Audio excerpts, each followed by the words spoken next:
Telugu flame క్షణక్షణం ఆనంద వీక్షణం. Telugu serials కు సంబంధించిన అప్డేట్స్ ఎప్పటికప్పుడు మీ వరకు రావడానికి తెలుగు ఫ్లేమ్ ఛానల్ ని సబ్స్క్రైబ్ చేసి పక్కనే ఉన్న బెల్ ఐకాన్ ని యాక్టివేట్ చేయండి.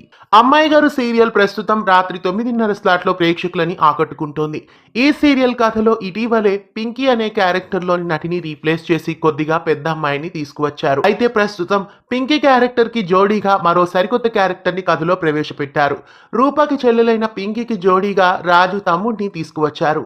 రాజు తమ్ముడి క్యారెక్టర్ లో నటుడు నిఖిల్ ఎంట్రీ ఇచ్చారు. నిఖిల్ అమ్మాయి గారు సీరియల్లో గోపి అనే క్యారెక్టర్ లో ఎంట్రీ ఇచ్చారు. నిఖిల్ గతంలో జానకి కలగనలేదు సీరియల్లో అమర్దీప్ కి చిన్న తమ్ముడి క్యారెక్టర్ ను పోషించారు. ప్రస్తుతం నిఖిల్ అమ్మాయి గారు సీరియల్లో ఎంట్రీ ఇచ్చారు. పింకీ గోపీల మధ్య ప్రేమ ఎలా చిగురించబోతోంది, ఈ జంట ఒకటి కావడానికి మరిన్ని సమస్యలు ఎదుర్కోబోతున్నాయో రాబోయే ఎపిసోడ్స్ లో అమ్మాయి గారు సీరియల్ ను మిస్ కాకుండా వీక్షించండి. ఇలాంటి మరెన్నో తెలుగు సీరియల్ అప్డేట్స్ ఎప్పటికప్పుడు తెలుసుకోవడానికి ఛానల్ ని సబ్స్క్రైబ్ చేసి పక్కనే ఉన్న బెల్ ఐకాన్ ని యాక్టివేట్ చేయండి.